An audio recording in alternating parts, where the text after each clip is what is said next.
Hey everyone, welcome back to JFL Trades. We're back in the garage, and today we're focusing on getting the Grand National ready for some summer cruising. The season is finally here. It's been a long winter.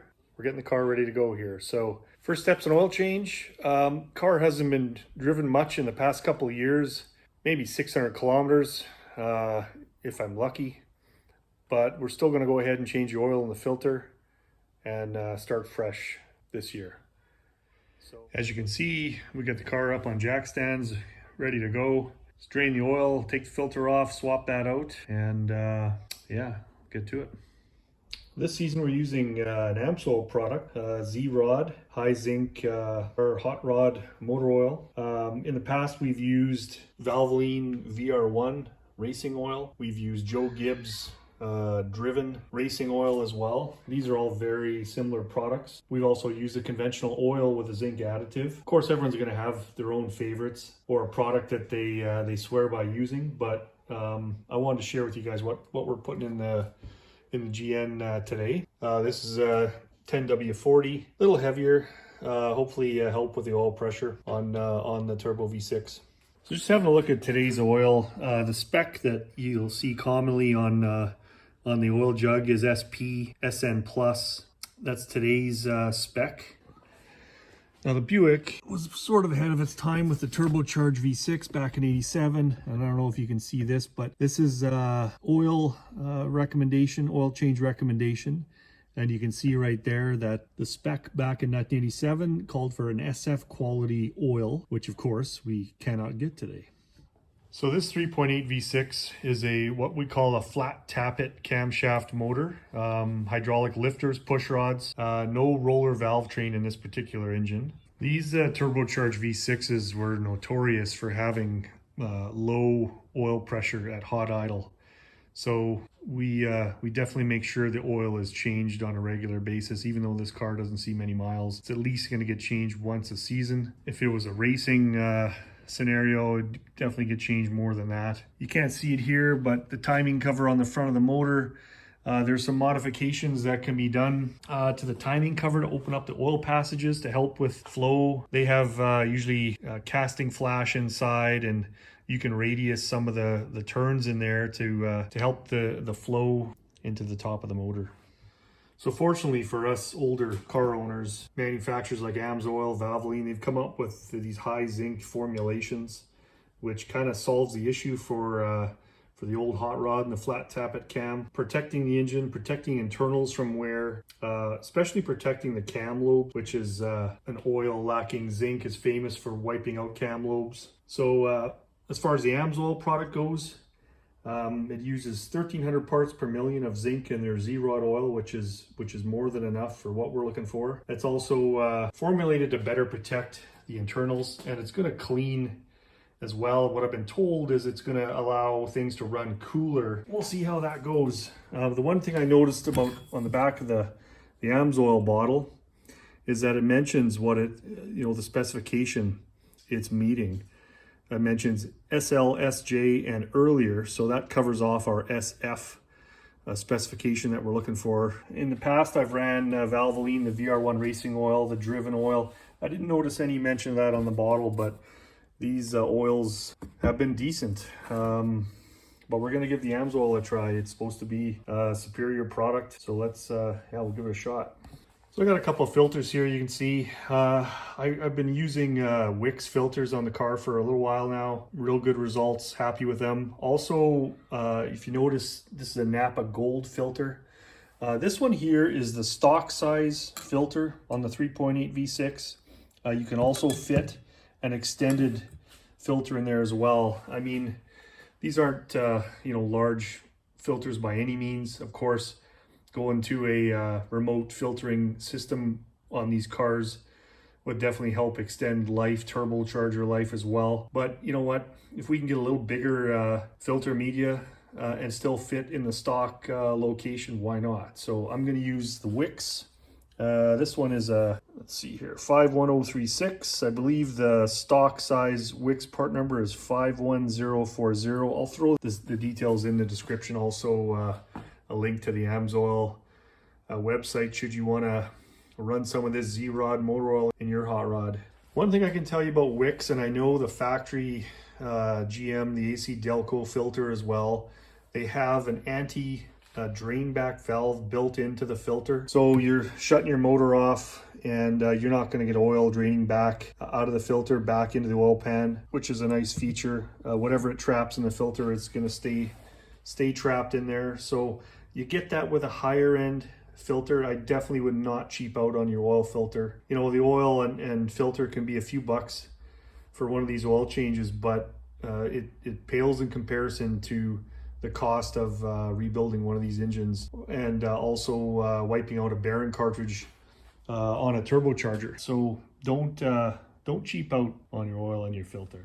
So I'm sure you guys have all changed oil before. We're not going to really show you too much here, but we got ourselves a decent oil pan in the garage here. Always got to remember to open this vent and take the cap out.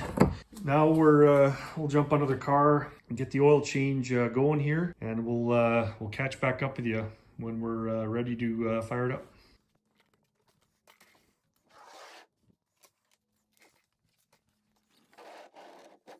All right, see if I can give you a bird's eye view here. 14 millimeter wrench, 9/16. This precision intercooler is definitely a bigger piece. Hangs down a little bit lower than stock. Now we'll just crack this loose here.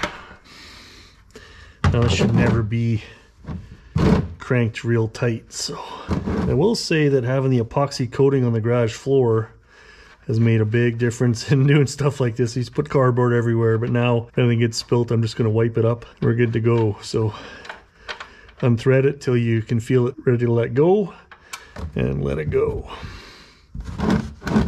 This pan seems to do a good job of reducing sort of the splatter here, which is nice. Yeah, a little dark. It's been a couple of years. This is a VR1 product. Oil actually looks decent. I don't see anything shiny in there, which is always a good thing. We never want to see that. We'll get our plug back in. We'll tighten that up. We're not going to crank it tight, snug, and then about a quarter turn there. So I'm going to show you this filter here. Again, what I typically do with an oil filter here is when the gasket touches the surface, I will go about a half turn, 3/4 of a turn, and just make sure that it's good and tight. But again, not. I did run the bigger filter last season as well, so we'll get this out of the way. Get our pan in the right spot. I'll let that run a bit. Well, got a little funnel here that fits real nice into this cap. Makes pouring oil into the motor easy. With the Amsoil here, we got US quarts, so we're going to use about it takes 5 liters or 5.5 quarts. So kind of get these all ready to go here, and in we go.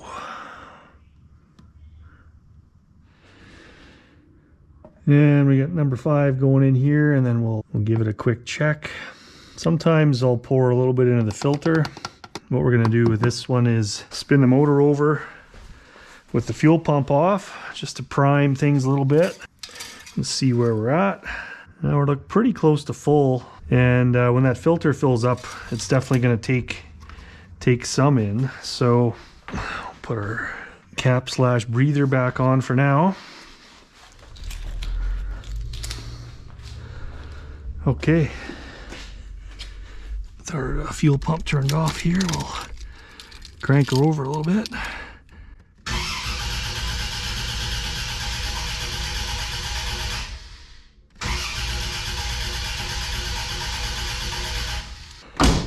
Should be enough to get the oil moving there. So I'm going to take it off the jack stands, back on the ground, do a final check of the oil, start the car, and we're ready for a road test. We are going to fire it up, let it run for a bit, fill up the rest of that filter.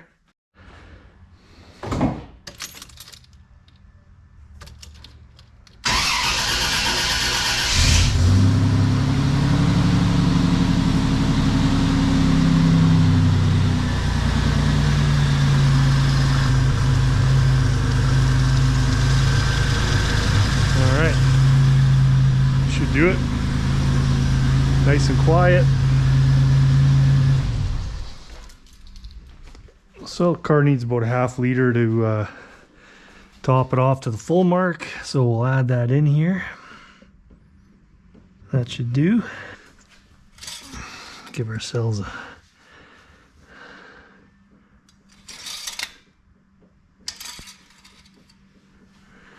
final check. And we're right on the full mark there.